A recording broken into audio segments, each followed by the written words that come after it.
in response to a letter that was sent to us by His Eminence to ascertain whether we truly signed that so-called document, no litigations, no. And obviously we were not talking about just the Archdiocese suing Go, but we were condemning every legal action that was taken by any group, whether it's Mr. Simos in New York, Demos in New York, or any other group within the church. We must protect both our members and the church from being dragged to civil courts. We know how much we suffered from such indolence in the 20s and 30s. And obviously the Metropolitan spoke out of great interest of protecting the church against the danger, again, of being dragged into civil courts. Our response to the letter, inquiry letter of His Eminence, obviously, laid down several issues, including that of the responsibility of the Synod, as is prescribed in the charter of the Archdiocese, and certainly in the canon law, in the canons of the Church. The Holy Synod, basically, according to both the charter and the canons, is the supreme authority. Definitely, the Archbishop is presides over the Synod, but nevertheless, the Archbishop with the members of the Synod have the ultimate responsibility of administering the Holy Church. In this respect, then, the Holy Synod was totally ignored. Now, going further down, this action of ours was so much misconstrued by the Archbishop and the Archdiocese that it started a kind of a snowballing effect in our relationship with, to the point where, indeed, we have come to the conclusion that because of other actions that were taken by His Eminence. Did you request a meeting with him to meet with we requested a meeting with His Eminence in Synod, something that was denied to us. Therefore, we found it necessary to request to go to Constantinople and meet with His Holiness. And in response to our request in writing, His Holiness wrote to us and indeed acknowledged the fact that there is a crisis. Mm-hmm. There was a crisis going on, and that certain actions must be taken. Hence, he asked us to write our views and opinions and send it to them for study prior to the meeting. And that we did. We wrote to the Patriarch openly, honestly. Obviously, you have to remember that this was an internal document. I do not know how it found its way to the press and the media. Nevertheless, you can see from the document that we, all 5 metropolitans in concert, spoke our minds, identified the problems, identified the source of the problems, and even went as far as asking as an ultimate solution to the problems here, asking for the removal of His Eminence. The replacement, rather, of His Eminence. What was our Patriarch's approach, and how did he take that during the meeting? The Patriarch and the members of the Holy and Sacred Synod of the Ecumenical Patriarchate, in whose presence we met, definitely appreciated the candor with which we express our opinions. You have to remember that the Mother Church is always there to provide reconciliation and guidance and a sense of continuity and peace. And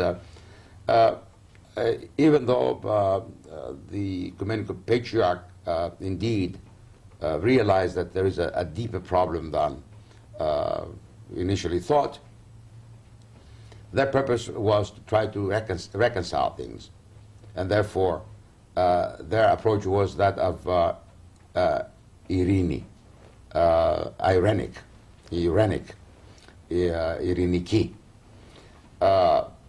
After he admonished all of us, and including the Archbishop, like reasonable, loving, peace-loving people of God, sat down, delineated the problematic areas, discussed them, suggested ways of solving these problems. Basically, what occurred in Constantinople was to find ways to manage conflict in the hope that perhaps we can salvage the situation. After all, I always believed, and I still believe, that a bishop or an archbishop is not, as we say in Greek, pantaloni, to change it every other day. He is elected, and he's elected, a bishop or an archbishop is elected for life. And I appreciated the effort by the Mother Church to give His Eminence a second chance, and perhaps give us a chance to sit down with him and work out these problematic areas, including the suit itself, including the situation at the seminary, and including another 18 or 19 areas of concern. Areas such as the relationship of the Archbishop to the Holy Synod, the role of the Holy Synod in relationship to the Archdiocesan Council, the role of the Executive Committee, the need to revise the charter that has more or less become obsolete after the changes that were wrought in the life of the Church. The separation, for instance, of Canada and South America from the Archdiocese. Now making it the Archdiocese of America and not the Archdiocese of North and South America. The election or the filling of the three vacant dioceses, that of Detroit, Atlanta, and New Jersey. These things, then we agreed to come back, sit down, discuss openly and with love, to make sure that we solve these problems. That meeting took place in January. We did have a meeting upon our return from Constantinople. We did have our first meeting, special meeting of the Holy Synod, and discussed some of these things in a spirit of reconciliation and love. I'm very happy to hear that the suit was dismissed or withdrawn. Basically, that a committee has been appointed at the seminary to look at the possibility of rehiring those people that were fired initially. We did make up the list, approved rather the list of all eligible candidates to fill the diocese that I spoke about. That list has been forwarded to the Ecumenical Patriarchate for approval. We are going back to New York in the end of this month, 26th of this month. We are going to have another meeting, this time to discuss other areas and further define other problematic areas. So is there progress? There is progress. As far as I'm concerned, there is progress. And I hope that this progress is sustained, again, for the good of the Church. And for the good of, and for the unity of our Church and of our people. We cannot afford to really have a split Church. And I personally, as your bishop here and as one of the bishops here in America, I will be the last one to support any move to split the Church. That was my question. This movement for an autocephalous that is Greek Orthodox Church of America. That is the present time. Autocephaly is a very complex and very, very serious issue. Perhaps long after I am gone, the issue might come up again, but in a normal way, the Ecumenical Patriarchate has to take the initiative in this area.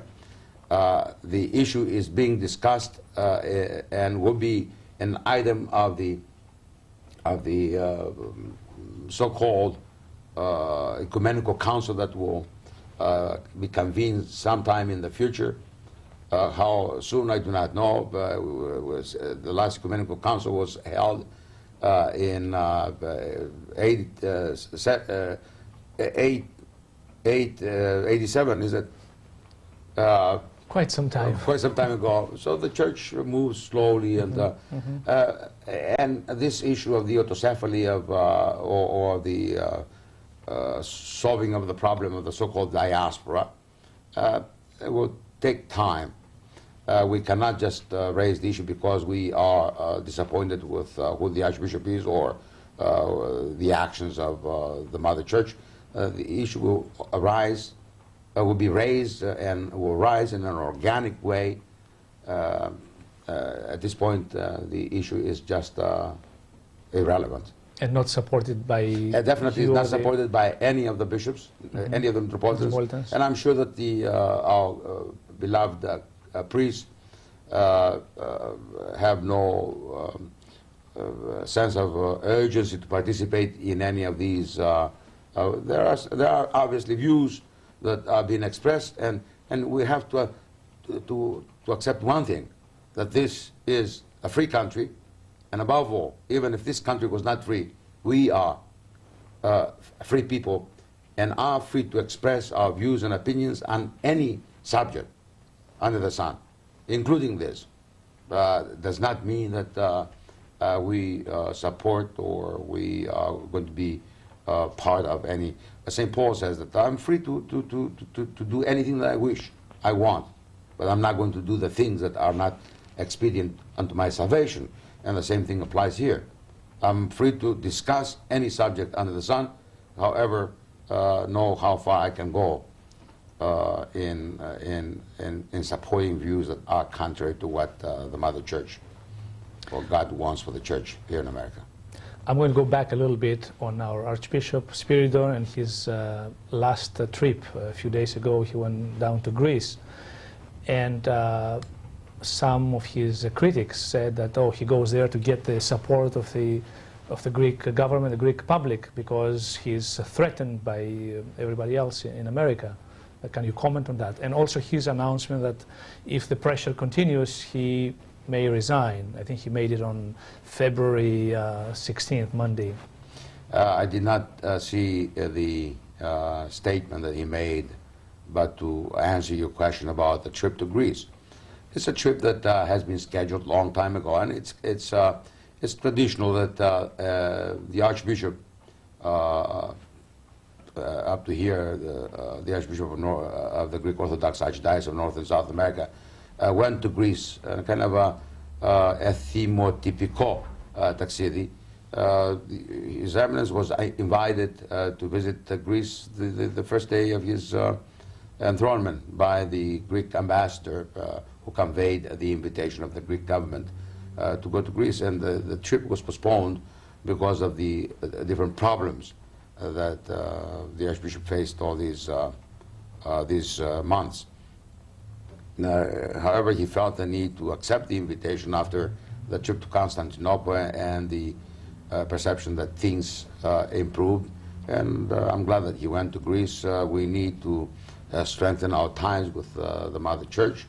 Definitely, the trip is open to all kind of interpretations, but nevertheless, I see that as a kind of a natural thing for the Archbishop to respond or to accept the invitation of the Greek government. Nothing special or out of the ordinary. Nothing special out of the ordinary. Yes. If he takes certain steps of reconciliation, Your Eminence, is he going to have your support? Definitely, definitely. We must. I answered that question to the same question to my clergy the other day when they asked me, because I'm at base zero again, meaning that I am at that point again where I was a few months ago. For 2 years, as I said, I was a very strong supporter of the Archbishop, because I think that we must keep that continuity within the church. At this point, I hope that he learned from mistakes that were made. All of us make mistakes. He did make mistakes, and I hope that he learned from those mistakes, and that in the process he tries to correct some of those mistakes, so that, again, for the good of the church and for the good of our people, we have to learn how to be all-embracing.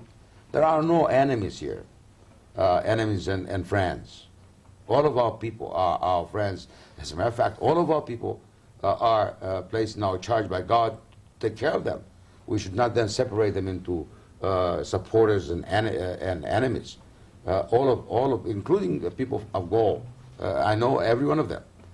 We have worked with them for years, and they're beautiful people. They had a cause. The mistake that was made was that they were not invited to sit down and openly, with love and with honesty, discuss these issues and solve them before. That was my advice initially. Invite them. We have nothing to be afraid of. You're the church. You have the vast majority of the people with you. Sit down and argue and openly discuss what the concerns are. Don't just throw accusations that they are the power-hungry people that are left out of the leadership. These are the kind of things that we must then. He needs to gather around himself some advisors that know the church, that know the needs of the church, and really have no agenda of their own. But and then the greatest advisors of them all can be the bishops, the metropolitans. We know, and we are co-responsible. I'm not serving at his mercy. I'm serving at the mercy of the church and at the mercy of at the mercy of God. I was elected to this diocese. This whole issue of the elevation of the bishops to metropolitans created all kind of bitter feelings. This was an attempt by the Mother Church to just honor the hard work and the many years of service to this church and to the church period. And there was no attempt to neither divide the church nor take away from the glory of the office of the Archbishop. Some people out in the community, they express because they did not understand what was happening. Maybe we are responsible for not explaining to them, but the divide and conquer. That's not true. That's not true. As far as Canada is concerned, for years I have been saying, take Canada away. Yeah. Canada needs to have its own. And in the same way, I was arguing for years during the years of the Archbishop Jacobus to separate South America from America. Let them grow. So there was no attempt to, and there was no need for that hegemony to say that we are the Archdiocese of North and South America. On the contrary, we needed to organize our own house, reorganize our own house to be more effective here in America. Now, as far as that is concerned, the church, the Mother Church, had the right and the responsibility to reorganize the church in this regard, and they did it, much to the benefit of the metropolis of Canada and South America. Now, as far as the elevation of the bishops to the office of the Metropolitan is concerned, again, there was a great deal of confusion because we were given titles of metropolises outside of America, titles from the old world, while we obviously were kept in our diocese. Something that could cause and caused a great deal of confusion. You have to remember that I was elected bishop of this diocese in 1978 first to a diocese that was created by a tome and exists in Holy Canon as a separate and independent diocese, and then I was elected Metropolitan. Nevertheless, keeping the presidency of this diocese, meaning that I am primarily the bishop of this diocese, and I do intend to be the bishop of this diocese until either God calls me or until such time as I decide that my time has come for somebody else to come and take over. Nevertheless, the unity of the church remained. Nothing has changed. The charter is the same. The rules and regulations that govern the archdiocese and its organizations still remain. Even when we proposed that each diocese now, for purposes of clarification, be elevated to metropolises, we proposed, and maybe we should give that document to the public, to see that we propose even strengthening the unity of the archdiocese, because we did want to have a strong archdiocese. Nevertheless, allocating responsibility on a more collegiate and conciliar way, so that for better and more efficient administration of the church. 10 East 79th Street cannot do everything. As a matter of fact, the strength of the church is in its regions, at the diocesan level, and even more so, the strength of the church is on the local level. If you have a strong parish, you have a strong diocese. And if you have a strong diocese, you have a strong archdiocese. But let each one of us know what our responsibilities are and try to fulfill them to the best of our ability, so that now we work like a perfect union, a perfect federation. And that was the spirit of things. And that is still the spirit of things. The churches and the parishes. We will take advantage of his presence here and try to help us in any way, shape, or form that they can. But that points out again the lack of wisdom and interest on the part of the Greek government.